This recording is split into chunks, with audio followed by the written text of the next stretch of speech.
All right. What's going on, everybody? Happy Tuesday. We are live, and I'm going to be answering your health and wellness questions today. So go ahead and pop in here, say hello. I'm going to wait for a few people to get in here before we get started. I'm just going to open up the comments on my phone just to make sure I don't get any lost in translation here. Okay, cool. I see a few people in here. Go ahead and drop a comment below if you're here. Let me know who you are, where you're from. Um, and we can get to this. I'm just gonna open up. Okay, I've got it open on my boom. Hey, Mr. Matt, awesome. I see you, Suzanne. I see you. I see everybody in here. Okay. Hey, Suzanne. Hi, Maria. Hi, Diane. How are you all doing? Hi from South Georgia. What's up, Holly? How are you doing, Holly? Okay, so who here is ready to get your health and fitness, health and wellness questions answered today? Hopefully, you guys came ready with questions. But really quickly, before we get started, let me know in the comments how you're doing. You can give me a thumbs up, give me thumbs in the middle, give me a thumbs down. There's no right or wrong answer here. I just want to know how you're doing. Hey, Hannah, listening from work, amazing. Sheila from Vancouver, amazing. All right. So, guys, what I want to do today is I just want to do a little Q&A session with you. Maybe 30 minutes or so. We'll see how many questions we get, how long it takes. But I just want to know what questions you have for me regarding health and wellness, okay? This could be anything. So start thinking about those questions, okay? And you can start dropping them at any time. So I'm going to spend some time answering some questions. And then from there, I'm going to talk a little bit about our different programs that we have available to us. And then I'm going to give you guys the floor once again to see what you're struggling with. And I might be able to help you with a few tips along the way. Okay.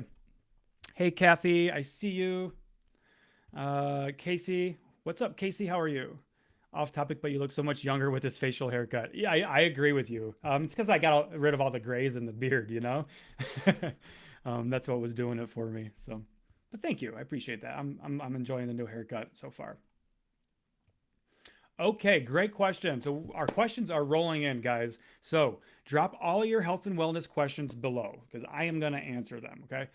Now, Robin Thompson said difference between fat loss and weight loss, and that is a great question. Okay, so let's get into it.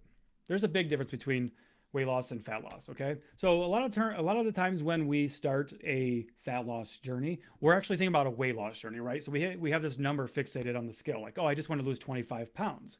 Well, here's the thing about weight, our body weight. Okay, that is a collection of all kinds of different things. Okay, it can be our body mass, it can be our muscle mass, it can be our bones, or it not. It can be. It is. Okay, it can be the fluids you have in your body, the food you have in your body, the undigested food you have in your body, the digested food you have in your body, and of course, fat, body fat. Okay, and it's really hard to measure just weight loss in terms of looking at the scale. Okay, so the weight loss can be any number of things, and that's typically what happens when we see somebody start a new diet. What happens is you'll lose a quick 5 to 10 pounds that first week.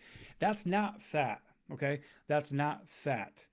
What happens when you start a new diet is you're probably eating some different foods. Maybe you're eating less food. Maybe you're eliminating carbohydrates or reducing carbohydrates or something like that. And all those foods make you hold on to water weight. So a lot of the time when you start a new diet and you lose a bunch of weight quickly, it's water weight. Okay. So when you lose weight, it can be any number of things. It can absolutely be fat, and if you're doing it right, it will be fat, and only fat. Okay, but weight loss can also be muscle loss. We don't want to lose these things right here. We want to keep them and grow them as much as we possibly can, so we can have a strong, healthy body long term. But weight loss doesn't account for muscle mass. It doesn't account for gaining muscle or losing muscle. Okay, so you might see the scale and say, "Oh my God, I lost 1 pound this week. That's cool." But then what if it was a half pound of fat, right? So that's not, or not a half pound of fat and a half pound of muscle. That's not what we want. We want it to be a whole pound of muscle, but or fat. But fat loss is just fat loss. Okay, that's going to be your body's shrinking. Your fat cells are getting smaller as a result. Okay, now that's why I love a tape measure. Okay, of course I've got a tape measure with me. Why wouldn't I? So fat loss is just fat loss. Okay. especially if you do things the way that I talk about and the way that we promote, which is a high protein diet, incorporating strength training into your routine, you're going to be building muscle mass as well. And a lot of times when you're first starting out on a weight loss journey and you start working out, you can start building muscle pretty quickly. And when you're weighing yourself, you might not see the scale move as much because of that. Okay. So weight loss can be any number of things. It can be fat, it can be muscle, bone, food, water, all of those things. But fat loss is just fat loss, which is why it's so important to take body measurements as well as your scale measurements. Okay. Don't just rely on the scale. You're setting yourself up for disappointment if you only use the scale. All right. Did that answer your question, Robin? Maria, you said, "Hey Matt, doing okay, melting in this AZ heat." Yeah, I don't miss not being in Arizona right now. I don't know what the temperature is. I'm assuming 110, 115 or something like that. Uh, it's crazy. It's like when you go outside, that sun is trying to punch you in the face, essentially. Okay, here we go. So let's get another question going. Hannah has a question. Let's see. Great question, Hannah. I'm losing my comments here. So let me just get on my phone and check these comments because it's going to be easier that way. Okay. What suggestions do you have for getting your mind past the idea of being in a stall just because the scale isn't moving down? That is a great question. That's a great question.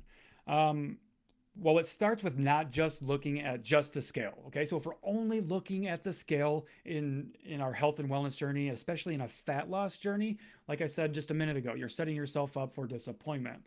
So let's start using other forms of measuring progress other than just the scale. Okay, so that can definitely be body measurements. Okay, definitely you can take body measurements and you can measure if you're losing inches or not.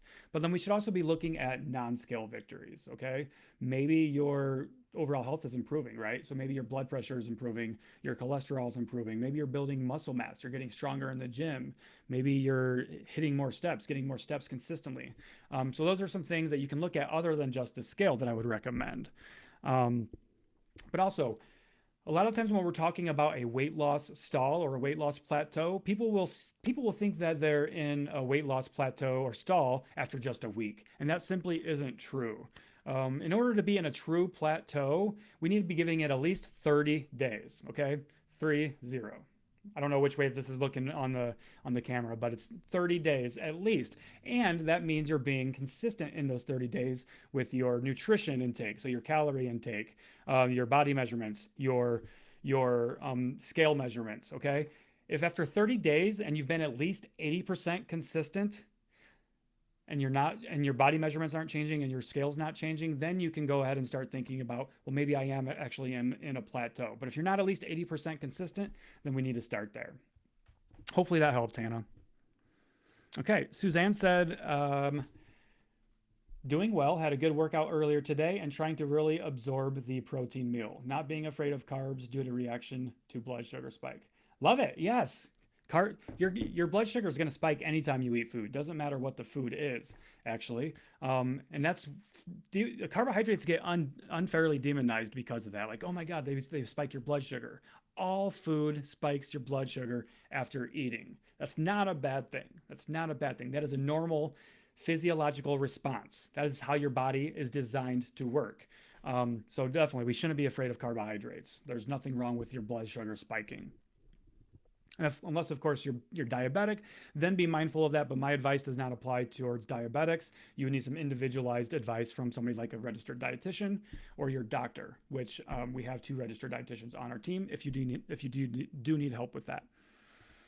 Okay, next question. So, Robin said, "Awesome, thank you." Yes, sir. Cool. So answer the question about weight loss and fat loss. Love it. How can I convince myself to stop stress eating? Ooh, that's a good question. It's not about convincing yourself to not stress eat, okay? It is unrealistic for you to say, never stress eat again, okay? Never emotionally eat again. Right there, you're already setting that unrealistic expectation. What you want to do is you need to build like an emotional tool belt, okay? So you need to have other outlets for managing your stress other than just food. If the only way we can cope with stress is food, then yes, it's a problem. But if we have other coping mechanisms, such as breath work or journaling, going for a walk, meditating, strength training, things like that, then it's really not that much of an issue. Okay. So instead of looking at it as how can you stop stress eating, it's what can you do to build up your tools and skills to be better equipped with managing the stress. Anna Marie, let me know in the comments if that helped. Okay. Robin Thompson said, "What do your clients typically turn to when you take away food for emotional eating?" Ooh, this is a good question, Robin. Here's the thing: we don't take away food for emotional eating. We do not take away food for emotional eating. We just look at that relationship for emotional eating. Okay. So by what we do then is we practice mindful eating in those situations. Okay, we do a check-in with ourselves. We check in to see what our physical and mental state is. So we check our physical hunger levels. We check our mental state. Are we feeling emotional? Are we angry? Are we upset? Are we happy? These are all reasons why we might turn to food. Saying no to food for emotional eating or any of those other things, that is, you're instantly setting that food rule. You're instantly telling yourself, you can't do this thing. I can't do this thing. It's bad. And then humans, when we hear that you can't do that thing, guess what we want to do? We want to do that thing. So then you're going to be thinking about emotional eating. You're going to be thinking about satisfying your emotions with food. So no, we don't tell our clients to not emotionally eat. We don't tell them to turn away from food for emotional eating. It's just getting a better relationship with the emotional eating and food, and then getting to the root cause of our emotions. Okay, so that's really the biggest thing there, is getting a grip on your emotions and understanding your emotions and learning how to process those in a healthy way rather than just turning to just food. So that's really what it comes down to. The answer isn't taking it away. The answer is, how can I make this work for me? Okay, think about that. How can you make it work for you? What can you do? Okay, Robin, again, in the comments, let me know if you found that helpful. Okay, Alice said, creatine instructions say totaled on workout days, but I watched FS for regular people who suggested every day regardless of a workout day or not. Yes, if you're taking creatine, okay, now before starting any supplement, I got to throw a disclaimer out there, check with your doctor to make sure it's okay for you to do so. But when starting creatine, it's 5 grams every day. Doesn't matter if you're working out or not, you take it every day, okay? Because creatine is a naturally occurring compound. We eat it naturally, we consume it naturally in the food that we eat. And creatine goes into the muscles, okay? It increases our energy currency, essentially. So it makes more energy available, more readily available, more efficient at using the energy. So we need that every single day, absolutely. It's not just the days that we work out. Hannah said, perfect, thank you, awesome, so happy to help. Let's see here. Anna Marie said, thank you. My stress eating happens during the workday when I get overwhelmed. I get up from my desk and head straight to the kitchen. Okay, Anna. So you did something good there. So when you're feeling stressed and emotional during the workday, you're doing something good, and that's getting up and leaving your desk. Now, I would say let's look at doing something else other than just going straight to the kitchen to go to food. So when you get up from your desk, maybe instead of going to the kitchen or the pantry or whatever you have at work, maybe you take a little 5-minute walk to clear your head. Maybe you practice some breath work, okay? Maybe you do some of the breath work that we teach in our program, or maybe some of the breath work that you find somewhere else. But get in touch with your breath work, with your breathing, and see where your emotional state is there. So think about doing something else other than just going to food. Got it? Okay. On subject of creatine, capsules as effective as powder. Yeah, as far as I know, the research shows that they're both equally as effective as the other one. It really just comes down to personal preference. Okay, I prefer the powder form because I mix it in with my drinks, my water in the morning. But if you like it because, or if you like pills better, then that's fine. It's absolutely fine. Like Casey said in the comments, you might just need to take multiple of those pills to get the full dosage. But it doesn't matter which one you take. Okay.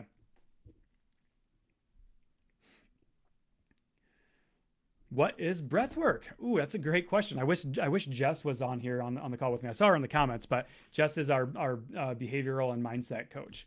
So breath work is essentially just focusing on your breathing and your thoughts while you're doing that. Okay, clearing your head. There's lots of different breathing techniques you can do, but one of my favorite ones that I do that I've really been utilizing lately when my stress has been really high and my emotions have been feeling heightened Follow along with me, okay? And this is something I learned from Coach Jess. So it's just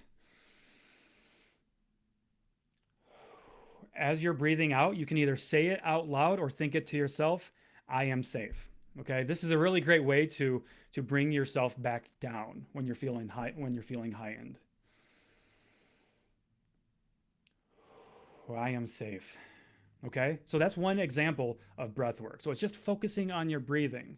A lot of the times when our emotions get away from us and we start getting really heightened, it's because we're not breathing properly. So when we slow down and get in tune with our breathing, we're able to regulate our emotions. We're able to regulate that fight or flight response. And that fight or flight response is what really triggers us to make a lot of these bad decisions when it comes to food and different types of behaviors.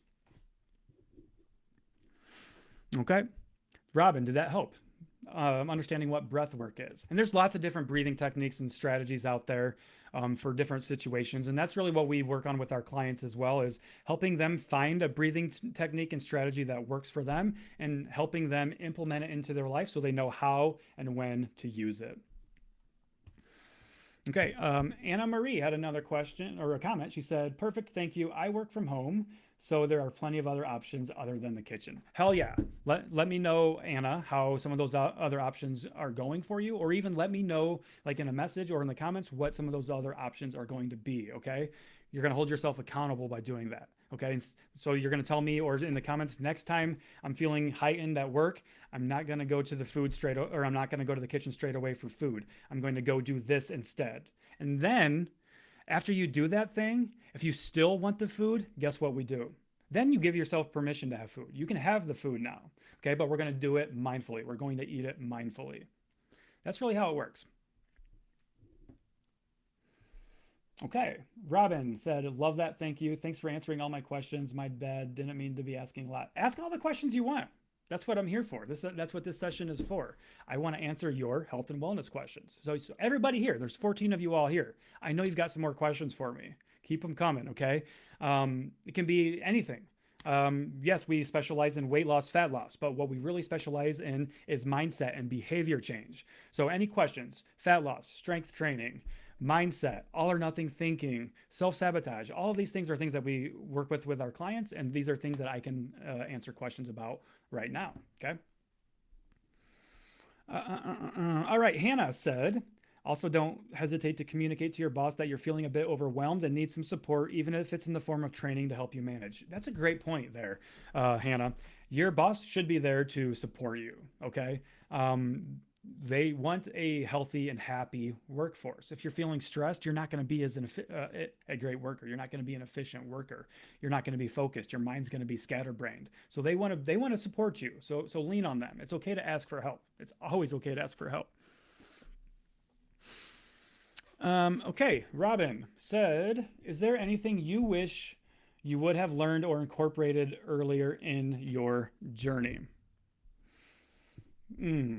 Lots of things, lots of things. So something I wish I could have incorporated or learned earlier in my journey. Honestly, the biggest thing for me is that I wish I would have realized sooner that carbohydrates weren't the enemy, that they weren't bad, that food wasn't good or bad. Because I had a really unhealthy relationship with food when I first started my own health and fitness journey. It took me a couple of years to get it under control. But I used to be afraid of food. And what I would do is I would do these extreme diets. I literally used to fast for days on end because I thought that was what was necessary. That's what the secret was to feeling good and finally losing fat. No, the secret was calorie deficit, consuming fewer calories than you burn every single day. So those two things right there, carbohydrates aren't bad, and that the only way to lose fat is with a calorie deficit. The sooner you realize that, the better off you're going to be. I promise you that. Okay. The power of walking. Absolutely, Kate. You said I'm a teacher. They don't care. Well, that's on school administration. That's unfortunate. The power of walking. Yes, the power of walking. That is a good one. Do not underestimate the power of a good walk, especially when you're first starting out. That's one of the first things we have our clients start with, is just simply walking. In fact, I had a client graduate about 6 months ago. We didn't change anything when she came to us for help. She was eating 1,800 calories a day, and her weight loss had stalled for multiple months. So the only thing we did was we literally increased her steps. She was only averaging 2,000 steps a day. So we slowly, gradually increased her steps.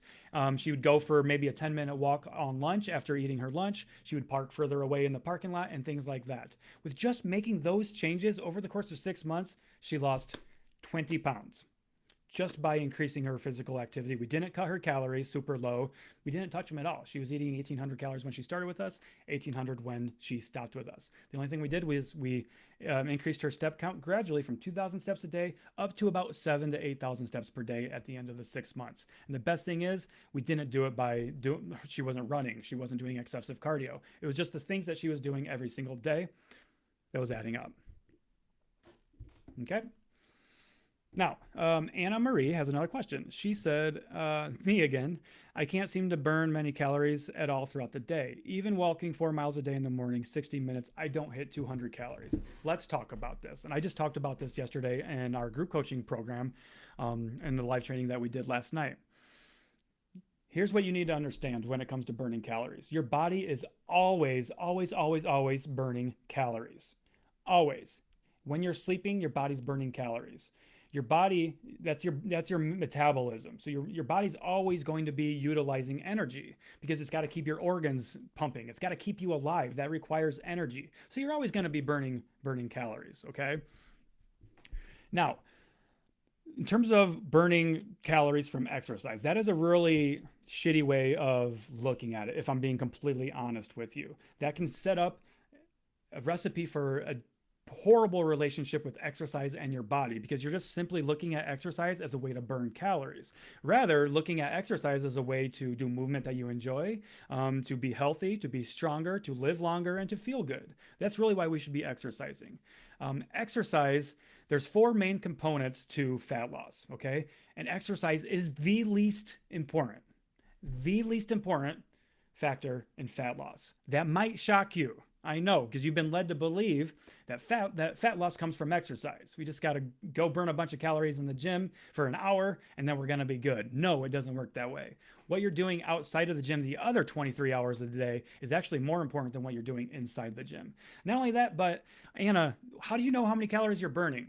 That watch you're wearing, it doesn't know how many calories you're burning from exercise. It absolutely doesn't. The only way to know that is if you're hooked up to a breathing machine and they're measuring your oxygen input and output.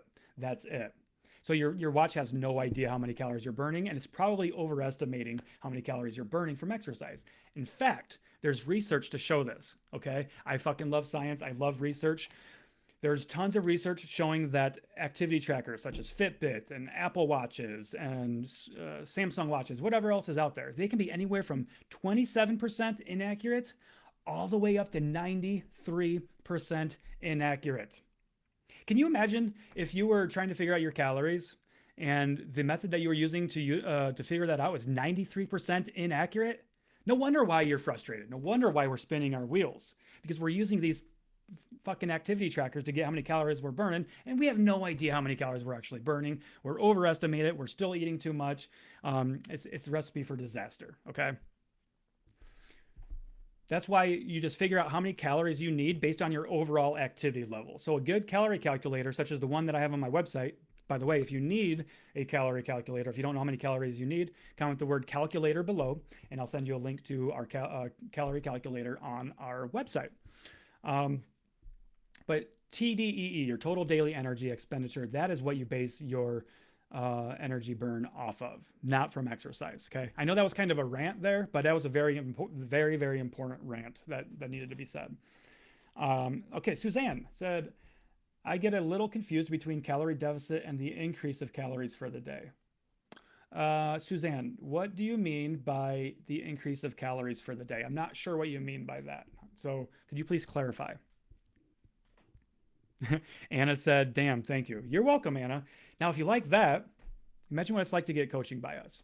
Imagine everything that you've been told is a lie and then coming to us for help, and we show you the way and bust through all these myths with evidence and practical experience and knowledge. It's truly amazing.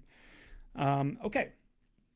Maria said, How can I break the habit of having something sweet like a cookie or a sweet bread with my coffee in the morning? I'm not hungry, it's just a habit.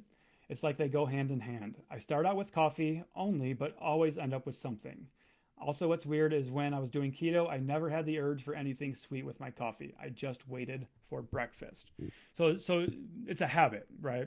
But what's interesting is when you do keto, it's not a habit, okay?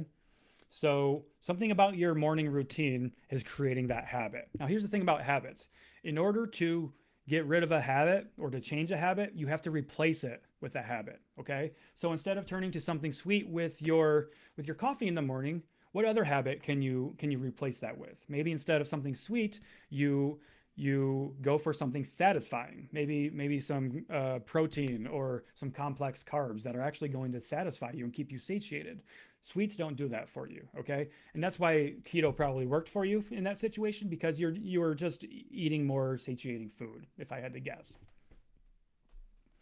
Now, Maria, I know you're in our group coaching program, so that's something that we'll definitely start with, that we'll work through in the group coaching program too, okay?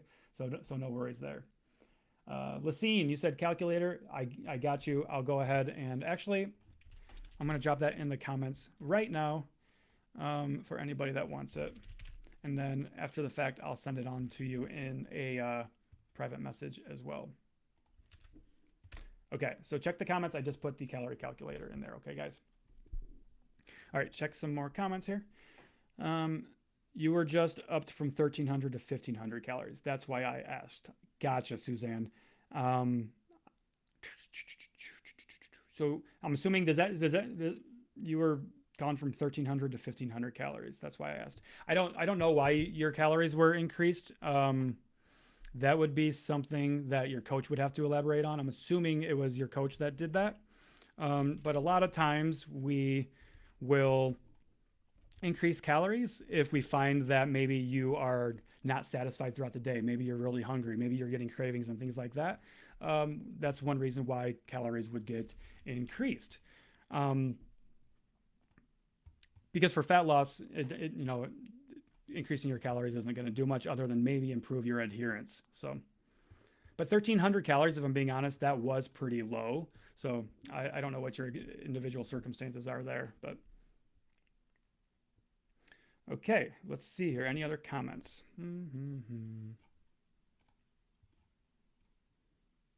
Okay, that's all the comments I've got right now, all the questions I've got right now. Cool. So guys, keep the questions coming, okay? I definitely want to answer those questions for you. Now, I'm going to take the next couple of minutes to talk about our program, our coaching program. Since you're all here, I'm just going to do this for a couple of minutes and then we'll get back to the questions. So if you're liking what I'm talking about here and you're like, man, that makes sense. Why didn't anybody ever talk to me like that about it?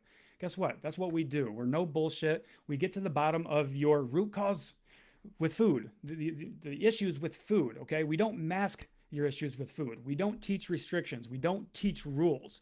We teach you food freedom. We build a custom lifestyle change plan with you that's focused on behavior change and building healthy habits, okay? With our one-on-one coaching, our program is called the BAM method. It's a 3-pillar system that helps you build up a strong foundation for your health and wellness, no matter what your goals are: fat loss, getting stronger, toning up, body composition, repairing your relationship with food. It doesn't matter. These 3 pillars are going to be the foundation that you build your lifestyle change on.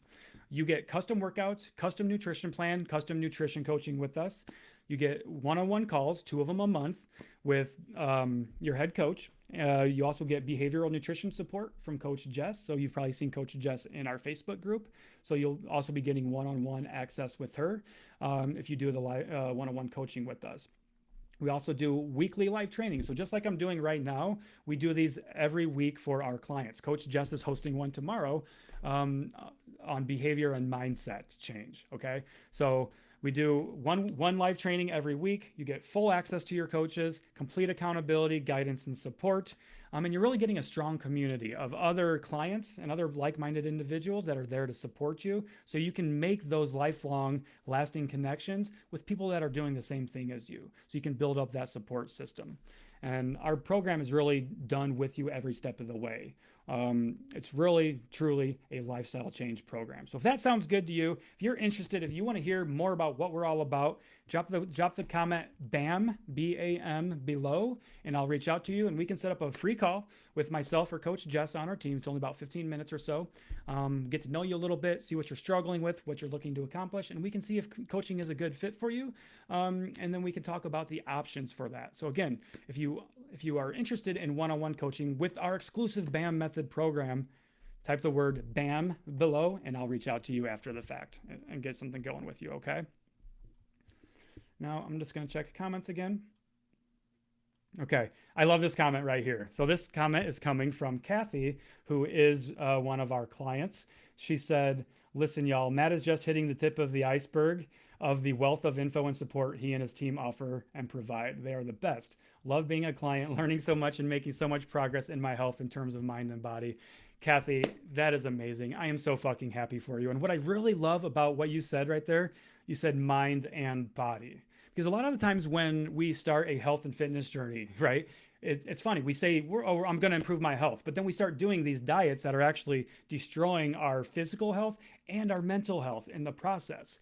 So if your physical health isn't where you want it to be, let's take a look at our mental health. Let's take a look at our relationship with food and our self-sabotaging behaviors and all our all or nothing thinking. Because those are the things that really go into a healthy lifestyle, okay? So again, comment that word BAM below, and we can get that going. Jess is freaking amazing. I agree. All of our clients love Jess. Obviously, Kathy, you love her. I love her. Super thankful to have her on our team and for everything that she does for all of our clients. She truly is amazing. And for anybody that doesn't know, Jess is a cognitive behavioral therapist and registered nutritionist. And she is literally there to talk all things mindset. So mindset coaching, behavior change coaching with you. So it's pretty incredible the things that she does to work through these issues with our clients. Okay. Now I'm going to take another look to see if there's any other comments. No other comments. Okay. So let's do this. What are y'all struggling with? Let's see if there's anybody struggling with some things here, and we can talk through it. Okay. Then you can kind of get a glimpse of how we operate and how our minds work and how we help people change. Because if you're getting value from this, you'll definitely get value from our one-on-one coaching. So what are you struggling with? Drop it below. I'm waiting. Use me to your advantage, please. You've got me here. Let me help you. I'm going to get a drink of water real quick.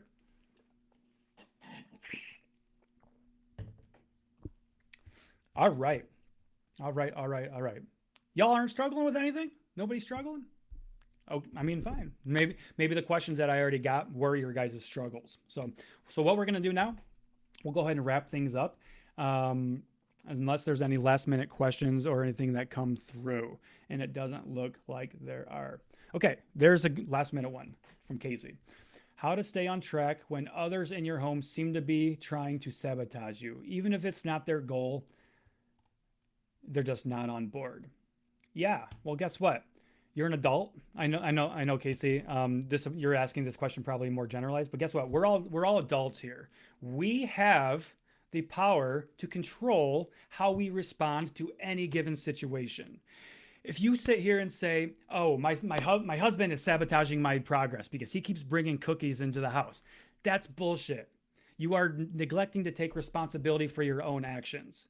Do you want to go through life having things catered to you, having restrictions on everything? Like, oh, I can't go to Disneyland because there's ice cream there. No. So the answer then is to take responsibility and to look at yourself. How am I handling these situations? How am I responding to my husband bringing Oreos in the home? Am I getting pissed off that he's bringing the Oreos in home and then eating them secretly after he goes to bed every night? That's a behavior. That's an action. That's a decision that you made. Okay? So it's not the husband's fault. It's not the significant other's fault. It comes down to you. That might sound harsh, but it's the truth. What's your opinion on small prizes related to hitting specific long-term-ish goals, not food-related celebrations? Love it. Yeah. We should absolutely be celebrating our progress and rewarding ourselves along the way, because you're doing some hard things. Change is not easy. So we need to honor that. Okay? We need to honor that by celebrating those milestones and those victories along the way. Absolutely. Not a huge fan of celebrating with food, but people do, and people can do it and be just fine with it. But look at some other things that you can do. Maybe you go to an amusement park, or you take yourself to a movie. Maybe you buy yourself a mani or petty or something like that. Those are all ways that you can celebrate your victories along the way. I truly believe in having those small prizes along the way to keep you engaged on the long term, eye on the prize type thing. So, all right, y'all. I hope you found this live Q&A helpful. Give me a thumbs up in the comments if you found this video, or if you found this live training helpful, and if you want me to do more of them, okay? Because if y'all like them and you want me to do more, guess what? I'm going to do more. All right. And then one last call to action here. If you guys are interested in one-on-one help, one-on-one coaching to help change your life for good, to get away from the diets, to work through all of these behaviors and mindset problems that you've been experiencing for months, or not for months, for years, let us help simplify it for you, okay? Why struggle for another 20 years when you can work with us for 6 months and figure it out? Struggle for 20 years, invest in a coach, work with them for 6 months, and save yourself 19 and a half years of pain, frustration, and wasted money. I know that's really what coaching comes down to. We can save you time, and we can give you your life back. Okay. This has been fun, guys. I hope you have had a good experience here. I see the thumbs up, Maria. Thank you so much. We'll be doing more of these. And if you have any questions after the fact, my DMs, my messaging is always open. So if you're struggling, if you have any questions, whatever it might be, go ahead and reach out to myself or Coach Jess, and we will be happy to answer any questions you have, okay? We'll talk to you guys soon. Have a great day.